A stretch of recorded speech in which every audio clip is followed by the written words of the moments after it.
সম্মানিত উপস্থিতি, খেয়াল করেন।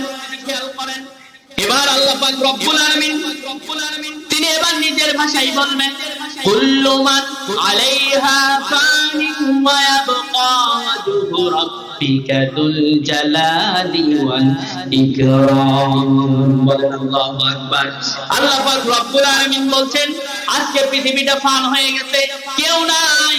কোথায় গেল ওই ক্ষমতাশীল না? কোথায় গেল টাকাওয়ালা না? কোথায় গেল যারা আমি আল্লাহর সাথে ক্ষমতা দেখায় নিজেরা ক্ষমতাশীল হিসাবে বানিয়েছিল? কোথায় গেল তারা যারা অহংকার করেছিল আমি আল্লাহর সাথে? কোথায় গেল তারা যাদেরকে আমি আল্লাহ পাক রব্বুল আলামিন হায়াত দিয়ে বাঁচিয়ে রেখেছিলাম, অথচ আমাকে দিনের মধ্যে একবারও ডাকে নাই? কই গেল তারা? কত টাকাওয়ালা, অর্থ সম্পদওয়ালা, বড় বড় বাড়িওয়ালা, গাড়িওয়ালা, কোম্পানিওয়ালা, কোথায়? আজকে কেউ নাই। আছে? কেউ নাই।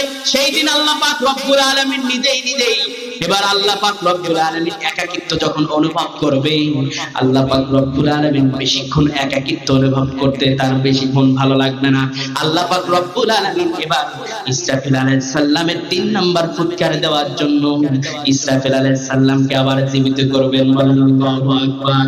ইসরাফিল আলাইহিস সালামকে যখন জীবিত করা হবে, ইসরাফিল আলাইহিস সালামকে জীবিত করার পরে আল্লাহ পাক রব্বুল আলামিন ইসরাফিলকে ডাক দিয়ে বলবেন, ওগো ইসরাফিল, এবার তুমি তোমার 3 নাম্বার ফুৎকারে যেটা বাদ আছে, এই 3 নাম্বার ফুৎকারটা এবার তুমি দিয়ে দাও। 3 নাম্বার ফুৎকারটা এবার হযরত ইসরাফিল আলাইহিস সালাম দিবেন।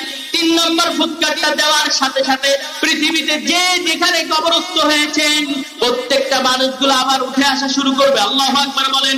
হাবিল থেকে শুরু করে এক এক করে সিরিয়াল টু সিরিয়াল সবাই যখন ইসরাফিল আলাইহিস সালামের ফুৎকারের পরে এবার সবাই কাত্তার কবর থেকে উঠে যাবে। আপনাদের এই বহরপুর কবর থেকেও মানুষগুলো ওঠা শুরু করবে। যে যেখানে দাফন হয়েছে সেইখান থেকে উঠে আল্লাহর কিয়ামতের ময়দানে তারা একত্রিত হবেন। আল্লাহ পাক রব্বুল আলামিন বলেছিলেন, মিনহা খলাকনাকুম ওয়া ফিহা নুঈদুকুম ওয়া মিনহা নুখরিজুকুম তারাতান উখরা। আল্লাহু আকবার। আল্লাহ পাক রব্বুল আলামিন আগেই বারবার মনে করায় দিতেন, মিনহা খলাকনাকুম, তোমাকে এইখান থেকে সৃষ্টি করা হয়েছে, ওয়া ফিহা নুঈদুকুম, আবার তোমাকে এখানে রেখে যাওয়া হবে, ওয়া মিনহা নুখরিজুকুম, আবার তোমাকে তোলা হবে তারাতান উখরা। সেই দিন আল্লাহর সাথে সাক্ষাৎ হবে।